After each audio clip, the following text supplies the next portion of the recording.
జై శ్రీరామ్, వందే మాతరం. హిందూ బంధువులందరికీ నమస్కారం. ఈరోజు మనము ఇండియా ఎకనామిక్ గ్రోత్ను ఇంకా ఫాస్ట్ పేస్ లోపట పరిగెత్తించాలంటే కొన్ని ఇంపార్టెంట్ స్ట్రాటజిక్ పాయింట్స్ ఏమున్నాయో మనము లెట్స్ ఫైండ్ అవుట్. చాలామందికి తెలిసిన విషయాలు కూడా ఇగ్నోర్ చేయడము, లేకపోతే దాన్ని నోటీస్ చేయకపోవడం, దాన్ని అబ్జర్వ్ చేయకపోవడము, ఇటువంటివి జరుగుతూ ఉంటాయండి. ఇప్పుడు రామజన్మ రీసెంట్లీ శ్రీరామచంద్ర టెంపుల్ అయోధ్యలో పట ఓపెనింగ్ అయింది. అప్పుడు చాలామంది లెఫ్టిస్టులు, కాంగ్రెస్ వాళ్ళు, ఇంకా యాంటీ నేషనల్స్, వేరే మతాల వాళ్ళు, జిహాదీలు, ముస్లిం మతోన్మాదులు, విదేశాల్లో ఉన్నటువంటి మన యొక్క భారత వ్యతిరేక శక్తులన్నీ కూడా రాముడి మందిరం ఓపెన్ చేస్తే అయోధ్య రామ జన్మ భూమిని మీరు డిక్లైమ్ చేసుకున్నంత మాత్రాన రాముని టెంపుల్ ఓపెన్ చేస్తే మీకు ఉద్యోగాలు వస్తాయా, మీ పేదరికం పోతుందా, డబ్బులు వస్తాయా అని అని ఎగతాళి చేసిండ్రు, మాట్లాడి. ఇదే ఒక మసీదు, మరి మసీదు కోసం బాబరీ మసీదు ఏంటిది? అది బాబర్ ఎక్కడి నుంచి వచ్చిండు? వాడు ఎక్కడ పుట్టిండు? వాడు ఈ దేశం వాడు అక్కడి నుంచి వచ్చి వాడు ఆఫ్ఘనిస్తాన్ పైన అక్కడి నుంచి వచ్చి వాడు ఇక్కడ ఈ దేశంలోని రాముల వారి యొక్క జన్మస్థలమైనటువంటి అయోధ్యలో పట శ్రీరామచంద్రుని యొక్క ప్లేస్ను కూలగొట్టి దాని మీద కట్టుకుంటే 500 సంవత్సరాలు పట్టిందండి. మళ్ళీ మనం తిరిగి పొందడానికి. ప్రపంచంలో పట ఇంత 500 years వెయిట్ చేసి తమ న్యాయం పొందడానికి కోసం, తమ న్యాయమైనటువంటి హక్కును పొందడానికి కోసం 500 years కొట్టాడాల్సి వచ్చింది. ఇది గర్వించవలసిన విషయం కాదు, షేమ్ఫుల్. ఇన్ఫ్యాక్ట్ పాకిస్తాన్ అనే ఒక ముస్లిం మతం కోసం మాకు మత దేశం కావాలని చెప్పి వాళ్ళు ఒకటి ముస్లిమ్స్ ప్రత్యేకంగా పాకిస్తాన్ పంచుకున్నారు. తర్వాత మళ్ళీ వాళ్ళు కొట్టుకుని బంగ్లాదేశ్ అని 2 దేశాలు పంచుకున్నారు. 2 దేశాలు అయినాయి వాళ్ళకు, మన ఇండియా నుంచి ముక్కలు. మరి హిందువుల కోసం, సిక్కుల కోసం, బుద్ధిస్టుల కోసం, జైన్ల కోసమే ఉన్నదా మరి ఒకటి? మళ్ళీ ఇక్కడ సెక్యులర్ దేశం అని చేసిండ్రు దీన్ని కాంగ్రెస్లు కుట్రపూరితంగా. అంటే మనకైనా హక్కులు లేనిది హిందువులు ఎలా మోసం చేయబడ్డారో ఇప్పటికైనా అర్థమవుతుందా మీకు? ప్రపంచంలో బట్ట 160 పైన క్రిస్టియన్ కంట్రీస్ ఉన్నాయి. ముస్లిమ్స్ టోటల్ ఇస్లామిక్ కంట్రీసే మోర్ దాన్ 60 ఉన్నాయి. ఇక మీద ప్రపంచంలో అన్ని దేశాల్లో మళ్ళీ వాళ్ళ జనాభాని పెంచుకుంటూ పోతున్నారు. వాళ్ళ యొక్క ఇంటెన్షన్ ఏంటిది? పూర్తిగా ప్రపంచం మొత్తాన్ని ఇస్లామైజ్ చేయాలనేది వీళ్ళ యొక్క ప్లాన్. వరల్డ్ మొత్తాన్ని క్రిస్టియనైజ్ చేయాలనేది వాళ్ళ ప్లాన్. కమ్యూనిస్టులు వరల్డ్ మొత్తం కమ్యూనిస్ట్ వరల్డ్ చేయాలని వాళ్ళ ప్లాన్ ఉండే, కానీ అది ఫెయిల్ అయింది. అందువల్ల ఏం చేస్తున్నారు వాళ్ళు? ఇప్పుడు ముస్లిమ్స్కు చేతులు కలిపి ప్రపంచం మొత్తాన్ని నాశనం చేయడానికి కమ్యూనిస్టులు తయారయ్యారు. ఇప్పుడు సరే, దాని గురించి అది ఒక వేరే సబ్జెక్ట్, అది చాలా దానికోసం సపరేట్గా వీడియో చేయాలి. ఇప్పుడు మన భారతదేశాన్ని ఒక పాయింట్ మీద అయోధ్య రామవారి టెంపుల్ ఓపెన్ చేస్తే మీకు ఎకనామిక్ గ్రోత్ వస్తుందా, జాబులు వస్తాయా, మనకు డబ్బులు వస్తున్నాయా, భారతదేశ ప్రజలంతా ధనవంతులు అయిపోతారా అని ఎగతాళి చేసే వాళ్ళకు 60 ఏళ్ళు కాంగ్రెస్ వాడు పరిపాలన చేసిండు. మరి అప్పుడు దరిద్రం పోయిందా, పెద్దరికం పోయిందా, అందరికి జాబులు వచ్చినాయా? ఒక మోడీ వచ్చినాకనే అందరు జాబులు ఊడిపోయి అన్ఎంప్లాయిడ్ అయిపోయినరా? కరోనా 3 సంవత్సరాలు కరోనా దెబ్బని తట్టుకొని కూడా భారతదేశాన్ని ఆర్థికంగా 6.5 జీడిపి గ్రోత్తో ఇండియా నిలబెట్టేటువంటి very intelligent statesmen mister Narendra Modi. చాలా ఎకనామిక్స్ గురించి సపరేట్ మనం వీడియోస్ చేద్దాం సపరేట్గా. ఇప్పుడు సింగపూర్ ఎగ్జాంపుల్ చెప్తాను మీకు. Singapore, Mauritius, seashell islands, Maldives, Malaysia ఎంత రిచెస్ట్ కంట్రీస్ కావడానికి కారణం ఏంటో తెలుసా? ఒకే ఒక ఇండస్ట్రీని పట్టుకున్నారు వాళ్ళు, టూరిజం ఇండస్ట్రీని. ప్రపంచం మొత్తంలో పాటు నుంచి, ప్రపంచంలో నుంచి అన్ని దేశాల నుంచి టూరిస్టులు వెళ్తారు. వెళ్ళి ఏం చేస్తారు? అక్కడ లాడ్జ్లో స్టే చేస్తారు, వాళ్ళ దేశంలోని అందమైన ప్రదేశాలను చూస్తారు, హోటళ్ళల్లో స్టే చేస్తారు. అక్కడ పోయినప్పుడు వస్తువులు కొనుక్కుంటారు కదా, పోయినప్పుడు లాడ్జ్లో స్టే చేసినప్పుడు మంచిగా తిన్నప్పుడు హోటల్లో పోతారు. అక్కడ ఉన్నటువంటి షాపింగ్ మాల్స్ వెళ్ళి రకరకాల వస్తువులు కొంటారు. దీనివల్ల ఏమవుతుంది? ఒకడు పోయినాడు, ఒక ఫారిన్ కంట్రీ పోయిందంటే వాడు కొన్ని లక్షల రూపాయల డబ్బులు ఖర్చు పెట్టుకుంటారా లేదా? అక్కడ లక్షల రూపాయలు డబ్బులు ఖర్చు పెట్టి మళ్ళీ వాడు 4-5 రోజులు ఎంజాయ్ చేసి మళ్ళీ వాడు మళ్ళీ ఇండియాకు వాపసు వచ్చేస్తారు. వాళ్ళు వెళ్ళిపోతారు, మళ్ళీ వాళ్ళ దేశానికి వాళ్ళు వెళ్ళిపోతారు. లక్షల డబ్బులు ఖర్చు పెట్టేటప్పుడు మన యొక్క ఆ దేశం లోపల లక్షల రూపాయల డబ్బులు ఆ దేశంలోకి ఫ్లో అవుతుందా లేవా, ఎకనామిక్ యాక్టివిటీ రైజ్ అవుతుందా లేదా, ఎకనామిక్ యాక్టివిటీ పెరుగుతుంది. దానివల్ల ఏమవుతుంది, ఆ దేశము ట్యాక్స్ రెవెన్యూ కలెక్షన్ పెరుగుతుంది. దానివల్ల ఆ దేశము బాగా ఆర్థికంగా డెవలప్ అయ్యి రిచ్ కంట్రీ అవుతుంది. Just by concentrating on tourism sector, Singapore became a very very rich country in the world. మరి దానికి వాళ్ళు చేసినది ఏంటిది, ఇన్ఫ్రాస్ట్రక్చర్ డెవలప్మెంట్, అంతేకాకుండా నీట్నెస్. రోడ్ మీద ఎవడన్నా పాన్ ఊసినా, ఒక సిగరెట్ ఇసినా కూడా ఇమీడియట్గా అరెస్ట్ చేస్తారు. ఎందుకంటే మొత్తం రోడ్ల మొత్తం మీద కూడా సీసీ కెమెరాల కవరేజ్లో ఉంటాయి అన్నమాట. ఎవరు కూడా రోడ్ మీద చెత్త పడేయడానికి వీల్లేదు, సిగరెట్ ఊడేయడం, పాన్ ఊడేయడానికి, గుట్క పడేయడానికి వీల్లేదు. అంత స్ట్రిక్ట్గా నీట్నెస్ మెయింటైన్ చేస్తారు, అంత అందంగా తయారు చేసుకున్నారు. మరి మన దేశం లోపల టూరిస్ట్ సెంటర్లు లేవా? కాశ్మీర్ నుంచి మొదలుపెట్టుకుని కన్యాకుమారి వరకు మన భారతీయ శిల్ప సంపద ఎంత గొప్పది. ప్రపంచంలో మనకున్న శిల్ప సంపద మౌర్యులు, చాళుక్యులు, గుప్తులు, కాకతీయ సామ్రాజ్యం రాజులు, విజయనగర రాజులు, హంపి, తమిళనాడు లోపల తిరుమణామలై కానీ, లేకపోతే తంజావూరు కానీ,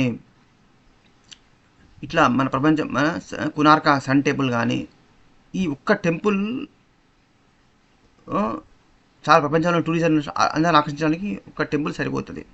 కాంగ్రెస్ వాళ్ళు ఏం చేసారు, మన భారతీయ ప్రాచీన రాజాల నుంచి వచ్చినటువంటి వారసత్వ సంపద, సనాతన భారతీయ మన సంస్కృతి సంబంధించినటువంటి గొప్ప యొక్క శిల్పకళా సంపదను ఇప్పుడు ప్రమోట్ చేయలే వాళ్ళు.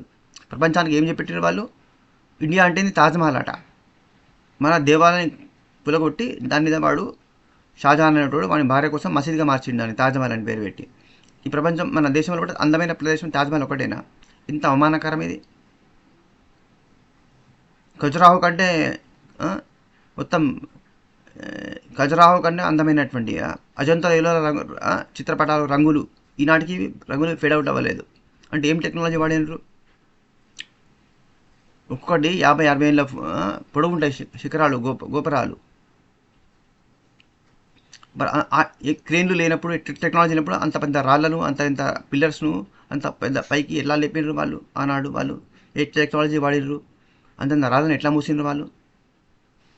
ఇవన్నీ కూడా వరల్డ్ వండర్స్ కావా? ఈనాడు అమెరికన్ సివిల్ ఇంజనీర్లు, ఆర్కిటెక్ట్లు, యూరోప్లోని ఆర్కిటెక్ట్లు అందరూ కూడా భారతదేశంలో వచ్చి అనేక ప్లేసెస్ను చూసి, కోనార్క లోపల సూర్యుడు గంటకు సూర్యుని యొక్క నీడను ప్రతిబింబించే స్తంభాలు ఉన్నాయి. ఆ సన్ యొక్క కరెక్ట్ ఆ టైంకు అక్కడ సన్ యొక్క వెళ్తురు ఎట్లా పడుతుంది, నీడ ఎట్లా పడుతుంది, సన్ క్లాక్స్ ఉన్నాయండి మన శిల్పాల మీద. సూర్యుని కాలాన్ని తెలియజేసాడు. 12 అవుతుందా, 1 అవుతుందా, 2 అవుతుందా అని చూపెట్టేటటువంటి శిల్పాలు ఉన్నాయి. శిల్పాలు సప్తస్వరాలు మోగిస్తాయి. నేను స్వయంగా చూశాను. రాళ్ళ లోపల సంగీతం వినిపిస్తుంది. సరి గమ పదని సప్తస్వరాలు వినిపించే శిల్పాలు ఉన్నాయి. రాతి స్తంభాలు ఉన్నాయి. ఒక సోఫా కంటే కూడా మృదువుగా ఉండేటువంటి స్టోన్స్ ఉంటాయి. అంత గొప్ప ఆర్కిటెక్చరు, శిల్ప సంపద ఎంత గొప్పగా ఉంది. ఇవన్నిటి కూడా ట్యాప్ చేసుకొని ఇప్పుడు మనకు అష్టాదశ శక్తి పీఠాలు ఉన్నాయి. ఇప్పుడు శ్రీకృష్ణ జన్మస్థానాన్ని మనం రీక్లెయిమ్ చేసుకోవాలి. 40,000 టెంపుల్స్ పైన డిస్ట్రాయ్ చేసిన తుర్కోళ్ళు, గజనీ, గోరీ నుంచి మొదలుపెట్టుకుని ఔరంగజేబ వరకు అవన్నీ రీక్లెయిమ్ చేసుకోవాలి. జ్ఞానవాపి మసీదు మసీదు అది జ్ఞానవాపి, అది దాని మీద మనకు కులగొట్టి దాని మీద మసీదు మార్చింది. దాన్ని దాన్ని రిమూవ్ చేసి మళ్ళీ మనం రిక్లెయిమ్ చేసుకొని మళ్ళీ మనము కాశీ లోపల నిర్మాణం చేసుకోవాలి మన దేవాలయాన్ని. అది కొలను కూడా మనదే, అక్కడ ఉన్నటువంటి కొలను. ఇవన్నీ రిక్లెయిమ్ చేసుకున్నప్పుడు హంపి కర్ణాటక లోపల, తెలంగాణ లోపల ఫోర్ట్ వరంగల్ 1000 పిల్లర్స్ టెంపుల్, ప్రతి రాష్ట్రంలో ప్రతి జిల్లా లోపల ఒక అద్భుతమైనటువంటి శిల్ప సంపద, అత్యంత ప్రసిద్ధమైనటువంటి టెంపుల్స్ ఉన్నాయి. వీటన్నిటి మనం బాగా టూరిజం బాగా డెవలప్ చేసి వరల్డ్ వైడ్గా ఇంటర్నేషనల్ ఛానల్స్ లోపల అన్ని దేశాల లోపల మనం అడ్వర్టైజ్మెంట్ ఇచ్చినప్పుడు వరల్డ్ వైడ్గా టూరిస్టులు ఎగబడతారు ఈ దేశానికి, భారతదేశానికి. జస్ట్ టూరిజం మీద మన దేశము 100% ఎంప్లాయ్మెంట్ జనరేట్ చేయవచ్చు. వరల్డ్ ఫస్ట్ ఎకానమీగా మనము కావచ్చు. అమెరికా ఫస్ట్, సెకండ్ చైనా ఉంది కదా, దాన్ని బీట్ చేసి మనం ఫస్ట్ ప్లేస్కి వెళ్ళవచ్చు. అంత పొటెన్షియల్, టూరిస్ట్ పొటెన్షియల్ ఈ భారతదేశానికి ఉంది. ఇంకొక పాయింట్ చెప్తాను మీకు, హెల్త్ టూరిజం. అమెరికా లోపల మెడికల్ ఎక్స్పెండిచర్ ఎంత ఖరీదో మీకు తెలుసా? ఒకసారి హాస్పిటల్ పడితే $1,00,000 ఖర్చు అవుతుంది. అదే ఇప్పుడు దాదాపు ఒక హార్ట్ సర్జరీ స్టెంట్ పడాలనుకో, స్టెంట్ వేసుకోవాలి ఒక హార్ట్ పేషెంట్, ₹1,00,00,000 పైన ఖర్చు అవుతుంది. మన ఇండియన్ కరెన్సీలో, అమెరికాలో ఐదు యూఎస్లో. అదే మన భారతదేశంలో పట జస్ట్ 4-5 లక్షల లోపల అవుతుంది. అది ప్రైవేట్లో మంచి కార్పొరేట్ సూపర్ స్పెషాలిటీ హాస్పిటల్లో మీకు 4-5 లక్షల లోపల మీకు స్టెంట్ చేసుకోవచ్చు, హార్ట్ సర్జరీ చేసుకోవచ్చు. మళ్ళీ దానికి మన దానికి మళ్ళీ మెడికల్ ఇన్సూరెన్స్ క్లెయిమ్ చేసుకోవచ్చు మరి ఇన్సూరెన్స్ కట్టుకుంటే. అంటే హెల్త్ టూరిజం వరల్డ్ వైడ్గా మనము ఎంత తక్కువ రేట్ లోపల ఎంత చౌకగా మనము హెల్త్ ఫెసిలిటీస్ అందించగలం అనేది వరల్డ్ వైడ్గా యూరోప్ లోపల, సౌత్ అమెరికా లోపల, నార్త్ అమెరికన్ కంట్రీస్ లోపల మన అడ్వర్టైజ్మెంట్ చేసినప్పుడు అత్యద్భుతంగా జనాలు అక్కడ మెడికల్ బిల్ కట్టుకోలేకపోతున్నారు. ఆ ఇన్సూరెన్స్ కూడా సరిపోతలేవు, ఇన్సూరెన్స్ డబ్బులు కూడా సరిపోతలేవు వాళ్ళకు.